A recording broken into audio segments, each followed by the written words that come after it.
So, ladies and gentlemen, dear colleagues, it's a pleasure for me today to open this public lecture promoted by the European Mineralogical Union, introducing the speaker, Dr. Alberto Padrón-Navarta. As you probably know, the EMU usually asks the recipient of the Research Excellence Medal to give a public lecture, and Alberto is the recipient of the EMU Medal 2023. So I want to congratulate, first of all, Alberto on earning this prestigious award in recognition of his exceptional contribution to earth sciences. And I will say a few words about Alberto's curriculum vitae. First of all, considering what the Evaluation Commission wrote about the EU Research Excellence Medal 2023, Dr. Padrón-Navarta has achieved remarkable success in the field of mineralogy and petrology, offering groundbreaking insights into the cycle and fate of volatiles through Earth subduction zones. This is what the Commission reported about the nomination of Alberto. Alberto is a geologist. He earned his master's degree at the University of Granada in Spain, where he also got his PhD in earth sciences on 2010. Then he spent 1 year again in Granada as postdoctoral research fellow, and then from 2011 to 2014, he was a Marie Curie postdoctoral fellow between the University and actually the CNR in the University of Montpellier in France, and even the Research School of Earth Sciences in Australia. On 2014, he earned a permanent position at the CNRS in Montpellier, and on 2020, he earned a 5 years position as a Ramon E. Cajal Research Fellow in Spain. Well, using the same word that usually Alberto used to describe himself, is an experimental earth scientist looking at the cycles and fate of volatiles in the earth mantle. And in doing that, Alberto combined and applied tools from several disciplines, ranging from chemical thermodynamics, experimental petrology, mineral physics, geochemistry, and even crystallography. So in brevis, I try to describe the main kind of activities of Alberto. And before leaving him the stage, I would like to invite the President of the European Mineralogical Union, Isabelle Daniel, as indeed to say something to the community. Please, Isabelle. Thank you, Gieto. So congratulations again to you, Alberto.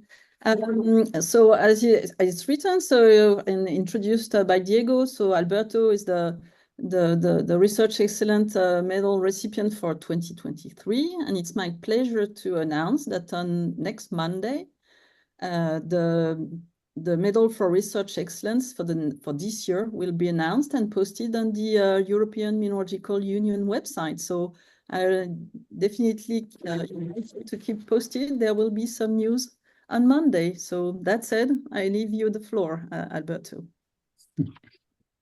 Well, thank you so much. Thank you, Diego. Thank you, Isabel, for this very nice and detailed introduction.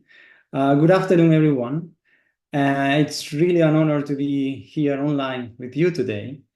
And I would like to start by expressing my gratitude to the European Mineralogical Union for awarding me this medal for the 2023 Research Excellence Medal. I think I would like to share this acknowledgement, to extend this to my co-authors and colleagues who made all this possible. What I'm showing today is a collection of works for many years. So I would like also to express this to my co-authors.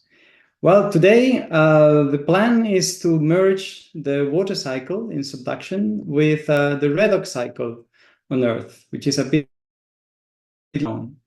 And I would like to start perhaps from the big scale, and then go into some more details on these processes. So let's start with the big scale. Let me see if I manage to. Okay, so if we want to look at subduction cycle, so water cycle, we need to start to look at what's happening in subduction. And it's a very challenging, let's say, job to constrain this budget. But the numbers we have today for what is happening in trenches, like in this one in the Pacific Ocean, is that there's a tremendous amount of water that is being subducted with the slab. So the slab gets hydrated on the ocean floor, and it's able to storage a significant amount of water in the slab. As I said, this number is quite difficult to constrain, so probably it might represent a minimum value of 15, so it's a huge number. It's 10 to 8 teragrams per million years, so it's difficult to imagine. And this is the estimate that we think is subducting currently. And this budget is mostly dominated by serpentinites, with perhaps more than 50% of this number is coming just for serpentinite. That is the hydrated or partially hydrated mantle that is being subducted. Of course, part of this water is then returning to the surface through arc volcanism and this back arc magmatism. And the numbers are so difficult to get, but definitely they do not represent what everything is released, because we still have the mantle wedge here storage in some water. But if you look at the numbers that we get from this output from arc and back arc magmatism is significantly less than the inputs. So there's already an imbalance. But of course, we need to incorporate other fluxes, and to look at these fluxes, we need to go to mid-ocean ridges and also to ocean island basalts. And if we look at the combined effect of mid-ocean ridges and also volcanism related to ocean island basalts, like in this one from La Palma in Canary Island, the numbers are still not very high compared to the subducted water that is related with serpentinite. So in order to try to balance what is being subducted and what is currently being outgassed on Earth, it's very important to understand back what is happening inside the Earth and what is going on serpentinite at high pressure conditions. We have been working on that recently, and we got what we call a global water retention, which is everything which is being subducted beyond the arcs, which is in the order of 2 to 3.5 of this 10 to 8 teragrams per million year. Without this number, maybe it doesn't tell you much, but it is important to see that is in the right value to preserve the oceans on Earth's surface. Because if subduction is very efficient, if this number gets very high, we have the risk of oceans to be drained out into the interior of the Earth. So to have the sweet spot, we computed the water that is stored in serpentinite and other lithologies, and we came out with these numbers, which is in this yellow range, which are the safe, let's say, the safe values to maintain either a no change in the sea level or a minor decrease in the sea level of only 100 meters over the Phanerozoic. And the key thing actually is to look at high pressure experiments, because previous experiments suggested that there were very stable hydrous phases at high pressure conditions, and these create a higher water retention in the slab. If we revise these experiments and we do some more realistic compositions for high pressure dehydration experiments, we see that the new experiments suggest that the dehydration of serpentinites, it's perhaps no more than 800 degrees. So if we agree on that, most of the slab's path are actually dehydrated, and a significantly decrease in this water retention can be gained. So again, serpentinites are those controlling these fluxes. So the question now is how to relate not just the water, but also other elements that are going with serpentinites in subduction. So the key today is try to see how these two cycles are coupled and to what extent this coupling is controlled by the dynamics of subduction. The redox cycle is mostly controlled by few elements that are sometimes minor, sometimes important, but we can constrain what is the budget of these volatiles on Earth. And if you look at just at the size, the exosphere of our planet is not as big as what this can be storage in the mantle. So the mantle actually dominates the redox budget of the Earth, with ferric iron being the dominant phase. And we also have, as in the case of volatiles, some output contributions from ridges, ocean islands, and also some continental drift. Again, constraining this number is very difficult, but it seems, and we will see through this lecture, that what is being subducted, which is represented in this square, this is a compilation by Mark Fishman recently, suggests that this numbers is mostly balanced what is being then outfluxed. And why this is important? The evolution of the redox of Earth is important to understand the evolution itself of the Earth, because there's a striking feature of our planet is that whereas at the beginning of the core formation, the oxygen fugacity was mostly or most likely buffered by the iron bustite buffer, something happened early in the history to move and to displace these oxygen fugacity conditions to much higher conditions than those that we see today, which are very different from other planets. And it's intriguing the connection between this more oxidized mantle and also the more hydrous conditions on Earth's surface. So the question is, are these two cycles actually related? So this is not just for the core mantle conditions, but also it's been some debate if the oxygen fugacity of the mantle have been also evolved since then, with some authors suggesting that there being either a decline or an increase in oxygen fugacity, and more recently it seems to be a rather constant value, very similar to those we've seen today. But this poses a question, because we know we have perhaps some positive input from subduction in terms of redox budget.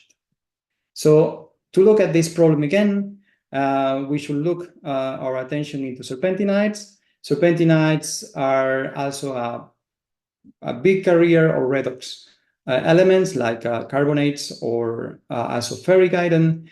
And depending on the estimate, which are again difficult to do, we can go for an extremely dominant role of serpentinite to other scenarios where this role is less significant. And again, the balance, what we think we know about the balance between redox input and outputs are in between some that are perhaps positive, so we have a higher redox budget going into the Earth rather than those which is being outgases, where other authors suggest that these numbers probably are more equal. But still, this seems to be a positive redox input into the Earth. And perhaps more recently, contributions suggest that this number maybe is not homogeneous all over the Earth, but as there's some heterogeneous contribution from the mantle to the surface. And this is a quite striking observation that we see in the arc magmatism in the Pacific, that when we plot the oxygen fugacity of this arc magmatism against the latitude, we see a very peculiar parabolic shape that the authors interpreted with a distant subduction that change in this latitude from northern altitudes. So we should probably also consider not just the average values, but also something that happened at the scale, at the local scale or the global scale, that change the composition of the sediment. Okay, so if we need to understand the dehydration reaction, we should look at these kind of pictures which have been there already for many years. Probably the relation between the dehydration reactions and plate tectonics goes hand by hand, and you can see on the right already a diagram from Ringwood in '74 suggesting the importance of serpentinides into the cycling of volatiles.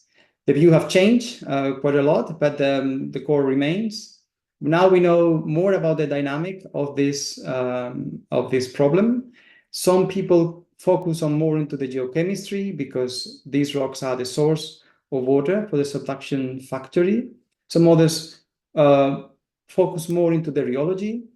because this rock release a lot of fluids, actually might promote like mechanical instabilities, like earthquakes and also tremors. So normally two worlds are separated. My plan today is try to convince you that it's a good idea to merge these two views, because I honestly think they are interconnected. Here we have a more recent view about the mantle wedge with the flow and different peaks of dehydration. And this complexity definitely needs to go into understanding this, the water cycle and the redox cycle.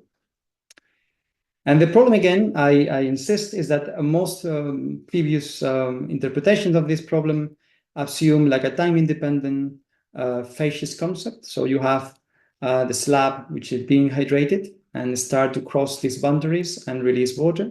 But we know, of course, that there are many time-dependent processes affecting this, which is the reaction of the kinetic. We don't know how fast these reactions are proceeding. We don't know neither how the process of heat conduction affect or not these processes, and how the changes in rheology and viscosity that are related with dehydration might also potentially control the whole story. Understanding the dehydration reaction goes from understanding processes happening at the very small scale, at the grain scale, that need to be scaled into a large scale through the compaction and the movement of these fluids. So it's a quite challenging process to merge these different time scales, and there's a very complex feedback, which is very difficult to constrain from experimental perspective. So we need to combine observations coming from experiments, modeling, but also natural observations.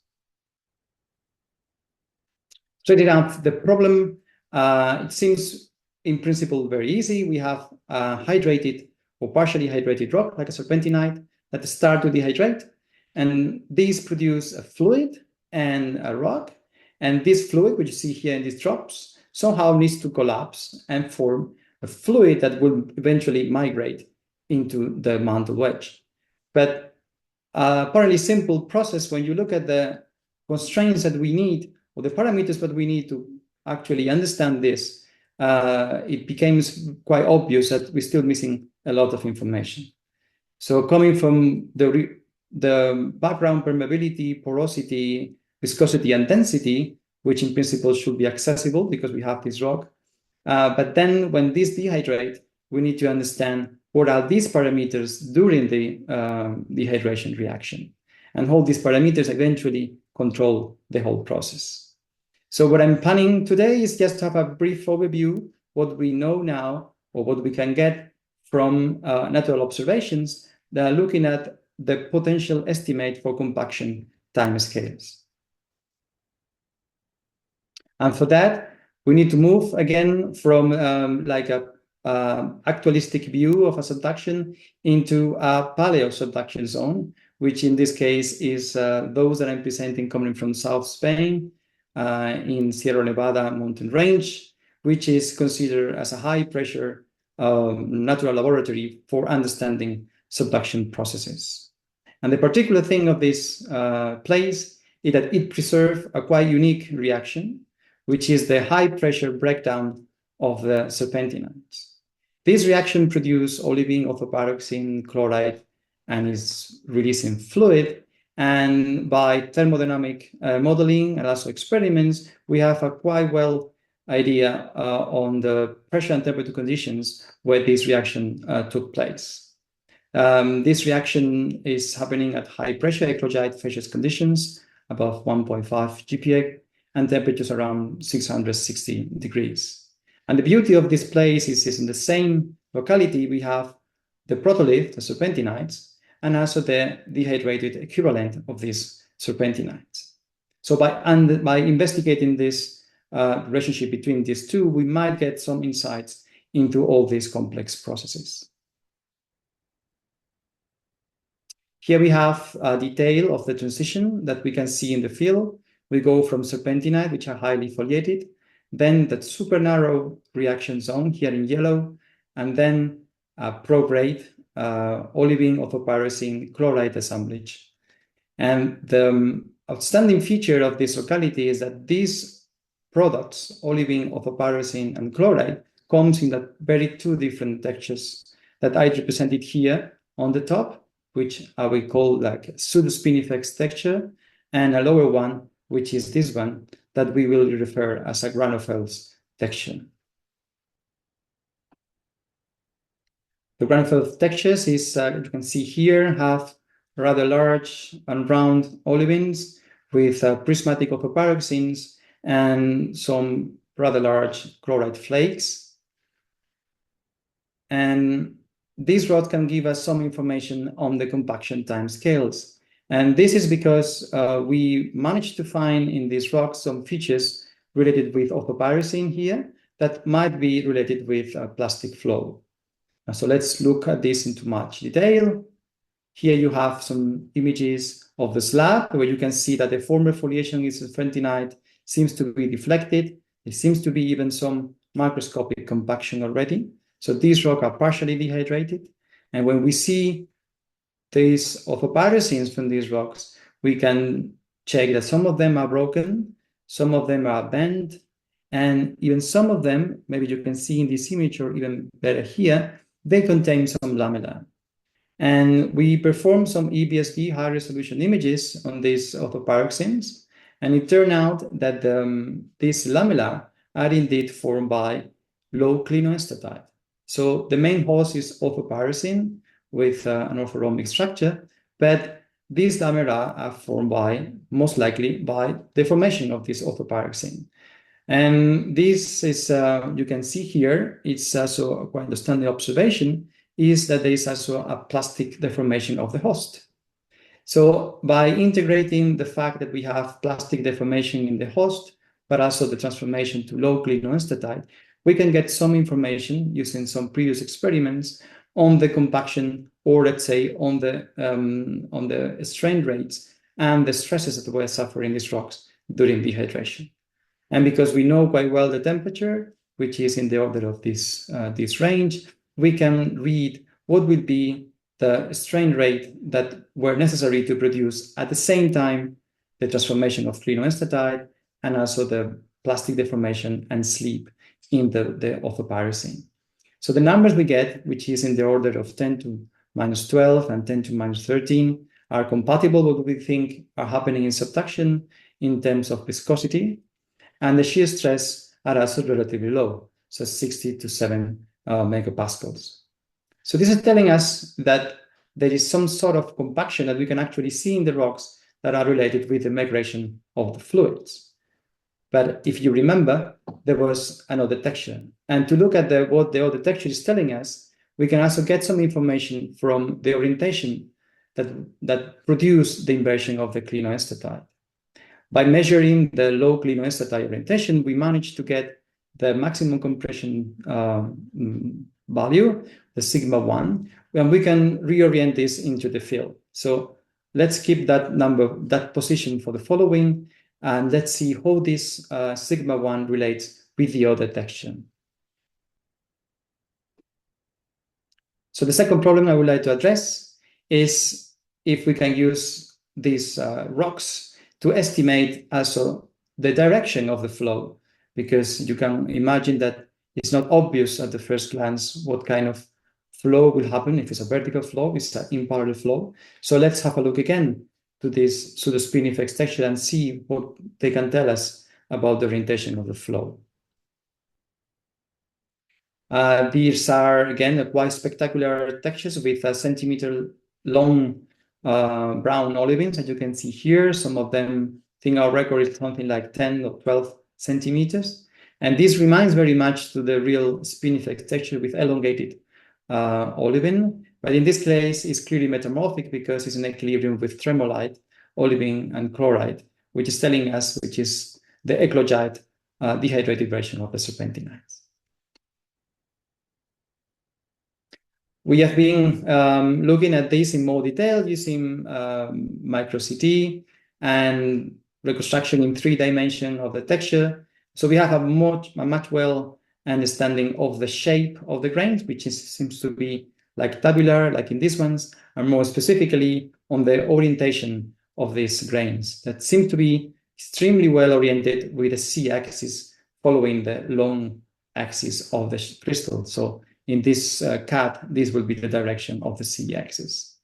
Another important observation is that this direction also correlates with the orientation of the magnetite. So magnetite is not very much oriented in the serpentinite, but when you see the magnetite in these rocks, they tend to be elongated, and that elongation actually matches the elongation of the olivine. So it's a surprising correlation that we will try to understand.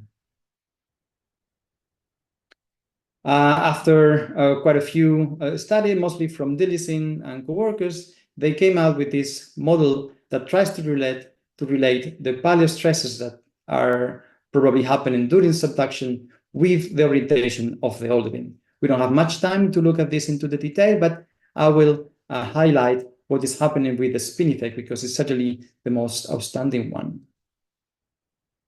So if we use some other markers that we have been inferring responsible for the formation of the spinifex, we see again that the sigma 1 is quite close to the those that were inferred for the low clinoastatite. So it's a nice agreement with these two things, telling us that where the compaction was happening, the forces that were responsible for the spinifex were probably more or less in the same orientation.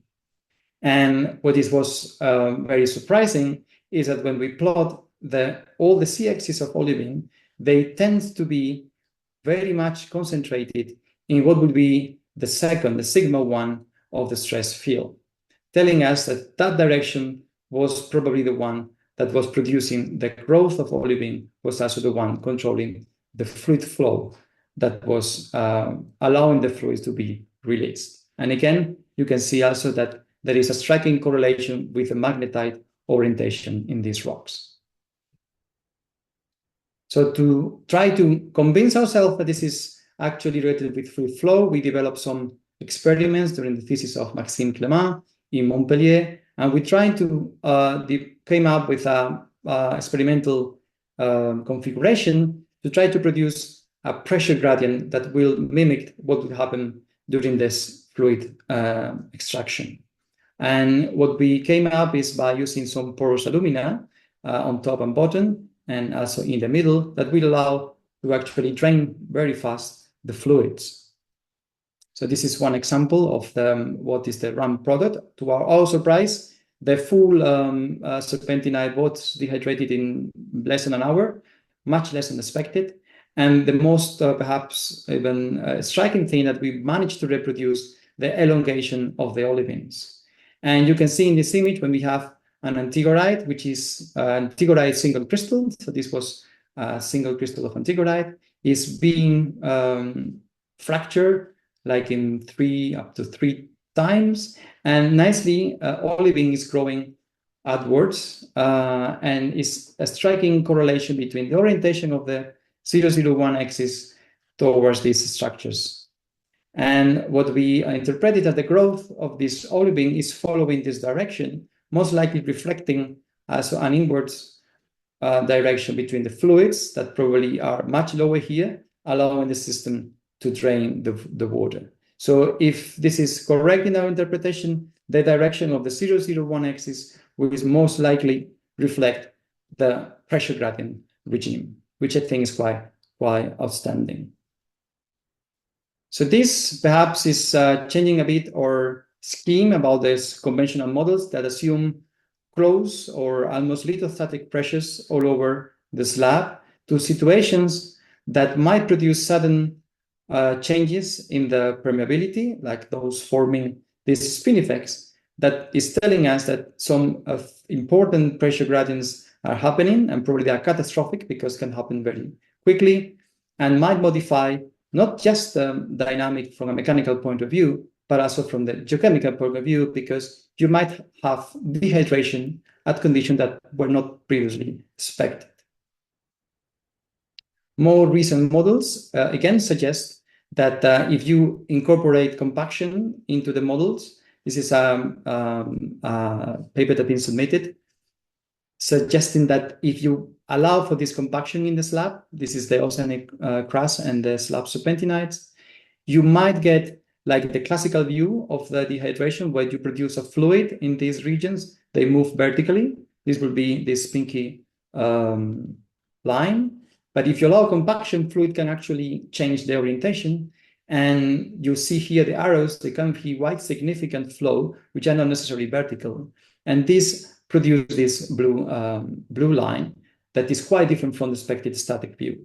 And perhaps more importantly, what I'm going to talk in the following is that we can even have flow which is either parallel or even into the other direction. So we might have a connection, a way to connect fluids that were in equilibrium with the oceanic crust with serpentinites that were much deeper, just by allowing compaction and fluid to migrate in a not super intuitive way towards this lower part.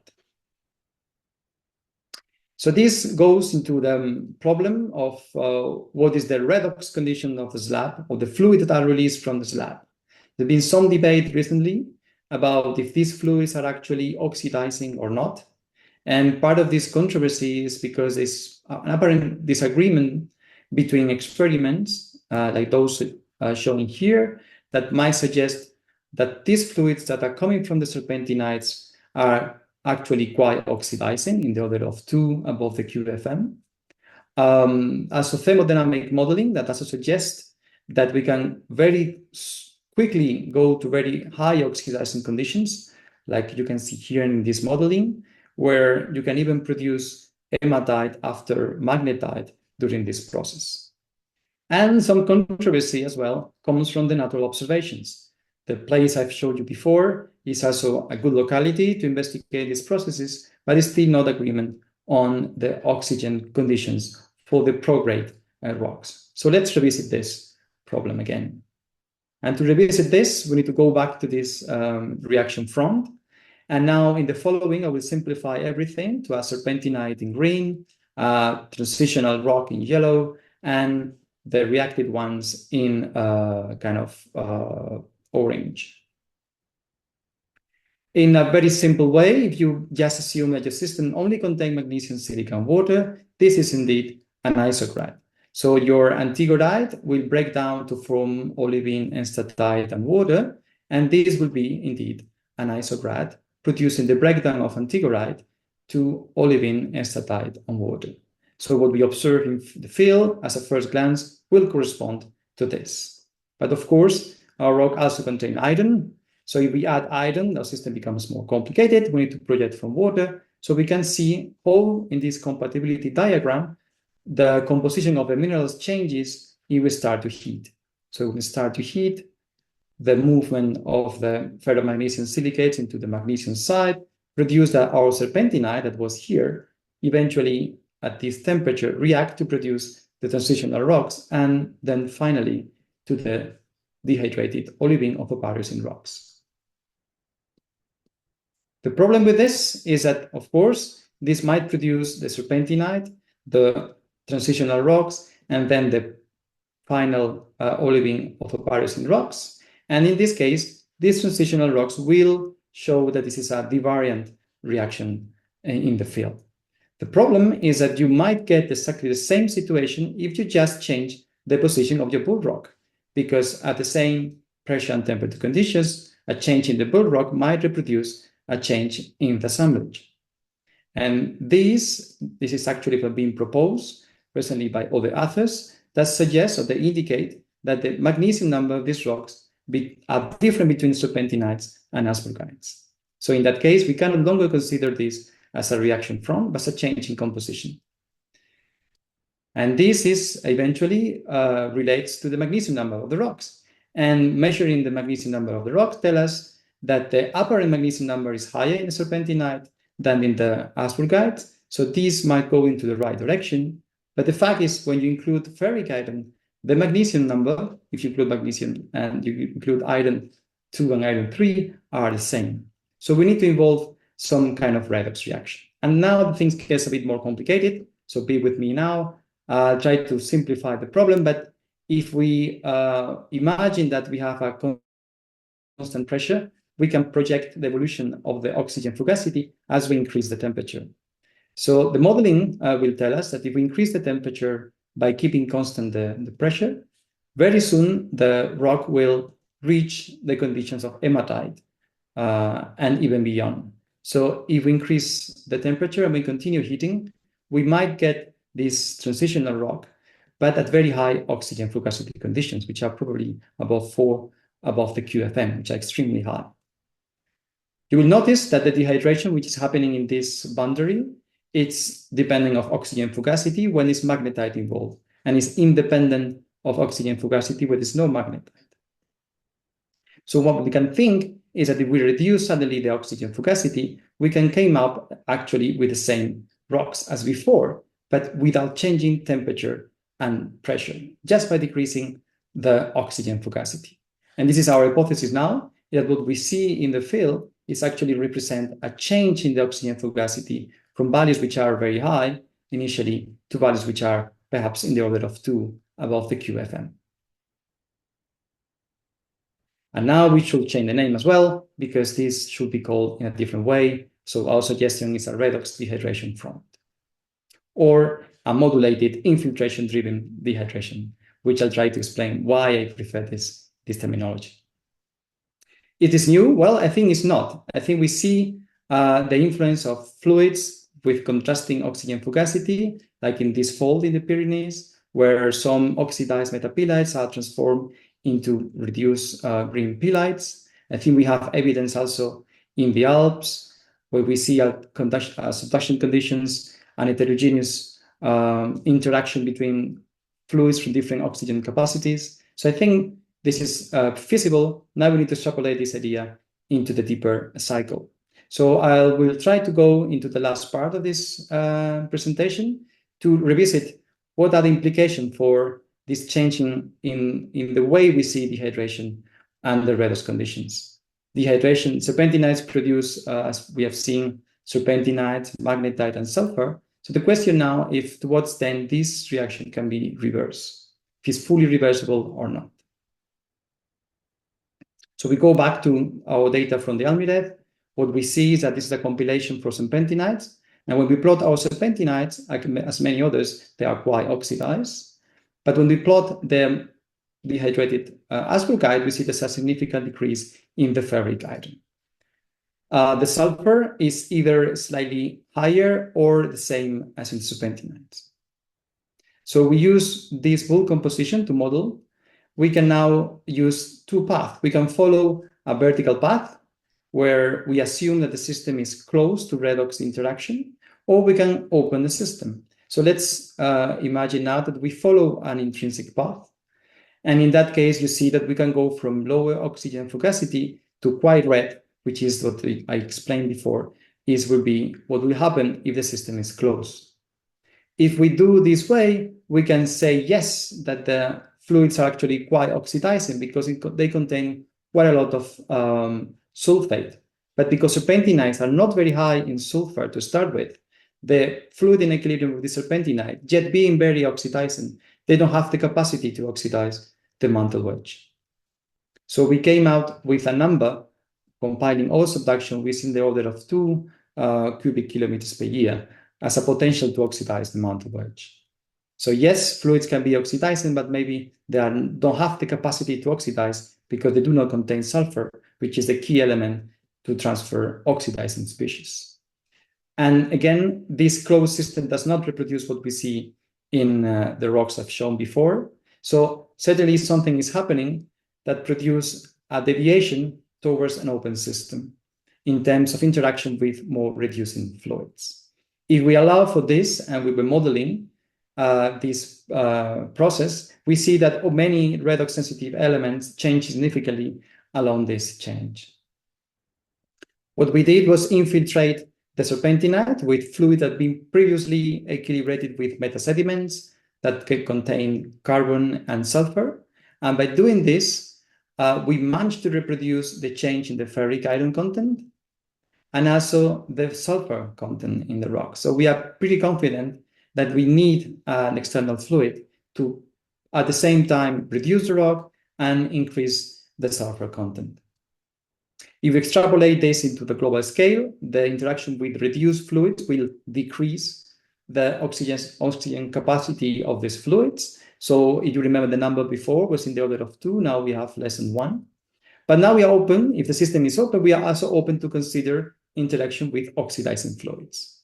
If we do so, and we now interact fluids that are not coming from reduced sediments, but from the gloss, what we think is a representative of what is being subducted, gloss might contain sulfur, and this combination, blending the high oxygen fugacity of the serpentinite fluids and the high sulfur content of these fluids, significantly boosts the capacity of these fluids to oxidize the mantle wedge to values which are close to the 4 cubic kilometers per year, which seems to be the value that we need to oxidize the mantle wedge.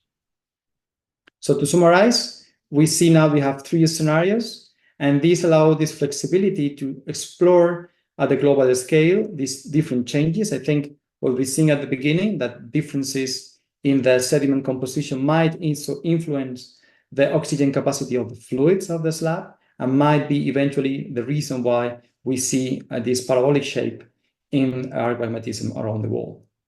So I would like to finish with this, with a very few conclusions.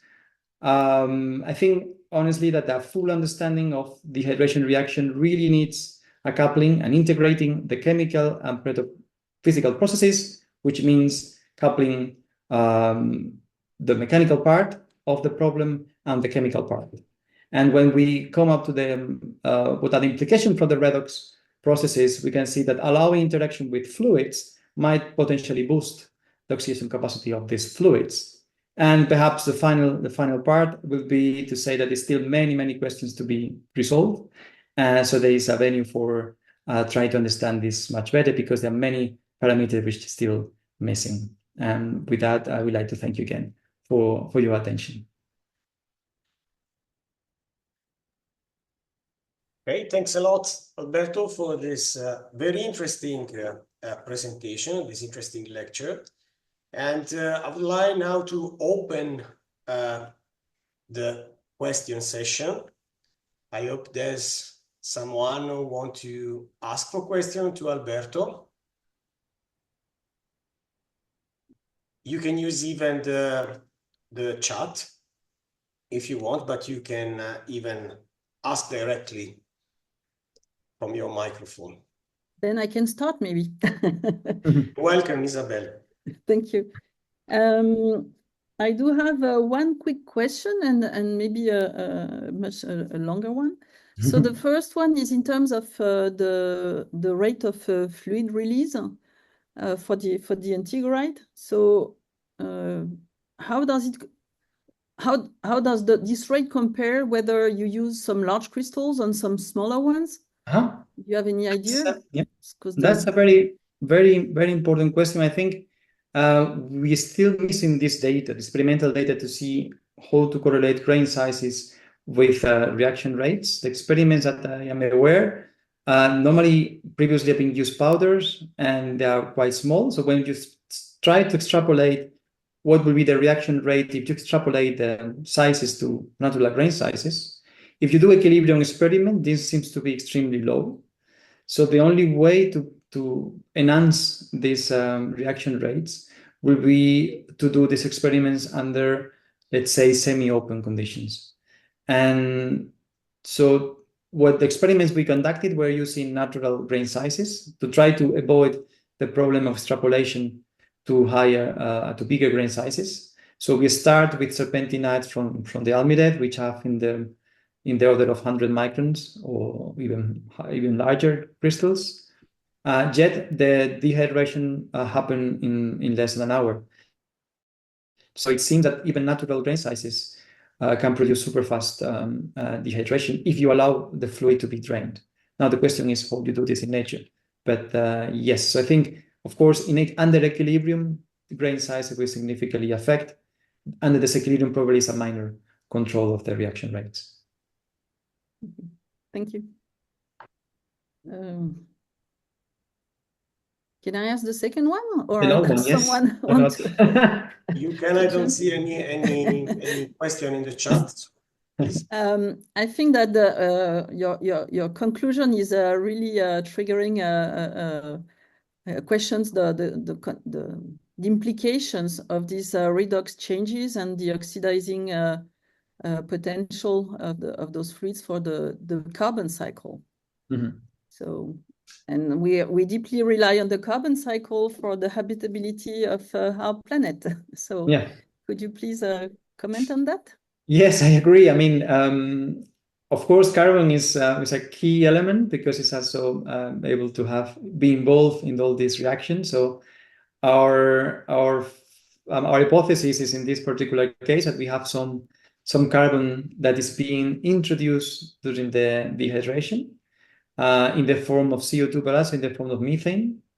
But that the high oxygen fugacity conditions quickly transform this into mostly CO2. So the question is something we're now investigating in our group is to see to what extent this might also change the way, because so far we always, it's understandable, we like to see the mafic system, the ultramafic system, the sediment system in a separate boxes. But now if you are happy with open the doors and you start to communicate one fluid with another, this might change. I don't know, we don't know yet how this will change the global cycle, but for sure we have some evidence that this, in the same way that sulfur is modified, the carbon is also being modified. If we go from the closed system boxes to the open one. So yes, I think there's still a lot to do on this side. Okay, thank you. Thank you, Sarah. Okay. Is there any other question to Alberto? Mm-hmm. If I'm not wrong, there's no question in the chat, but please, Kevin, check also. Diego, Horst is waving his hand at you. Yeah. Okay. Please, Horst. I was trying to, yeah. Thank you, Alberto. Great talk, and I really enjoy this. I saw you talk in Dublin, but it was good to see it again. It's a lot of details and a lot of complexities, and trying to wrap my head around all of this. So what you said about the ocean floor serpentinization, where you release hydrogen as a part of the redox reaction, where you reduce the hydrogen from the water to an elementary state, and at the other end, the partner of the redox reaction is the oxidation of the ferrous ion in the olivine to the ferric ion in magnetite. Mm-hmm. And then you're asking if this is a reversible reaction, and I mean, immediately I would say no, of course not, because the hydrogen is gone. And during the subduction dehydration reaction, you can't have the reverse reaction because there's no hydrogen influx. Yeah? Mm-hmm. So if you want to reverse the magnetite oxidation, as you showed now for Almirez, you need something else to be oxidized. Yeah? So. And I think it's quite important. This is why I'm kind of repeating your half of your talk here, is that many people don't realize that a redox reaction is reduction plus oxidation, and you can't have one without the other. So if you have a reduction of iron, you need something to be oxidized. Yeah? For example, sulfur. Yep. And so in the Almirez case, you have sediments, right, that are in the outcrop, in the mountain, around the serpentinite body. And as I understood, that's the source of the sulfur, right? Might be the source, yes. Yeah. And so our initial thought about this locality from after Tromsdorf and into the early 2000s, we already thought about Almirez as a simple dehydration case. And now I think it's quite obvious that it's a metasomatic dehydration case that only dehydrated because of the influx of the fluid. Yeah. Well, Horst, thank you so much. I think you briefly summarized the key point. Honestly, when we start looking at this problem, it might be obvious that the system is not reversible, because I agree, you need to balance this with something else. And to some extent, it's irreversible. We still see some magnetite in these rocks. The fact that we have much less magnetite really needs an involvement of an external fluid. And as you said, we need to oxidize something. Our main hypothesis is actually the methane that is coming from the reduced sediments that gets oxidized into CO2. And by doing this, we reduce the ferric iron into ferrocide. From the Almirez, we don't have direct evidences of this oxidation of the methane, but we just recently found another locality we are investigating now, where we do see that we can reach the amount of CO2 to the point of precipitate carbonates during the dehydration that were not before in the serpentinites. So this is telling us that we still need a fluid from outside that was most likely reducing and having methane, and probably the source of this new precipitation of these carbonates. And I agree, when you go from the book textbook example of an isograd, that as it was interpreted at the beginning, now it's a bit more complex, but I think we have more room to be able to explain this observation, which is otherwise quite difficult to explain if you do not allow the system to be open.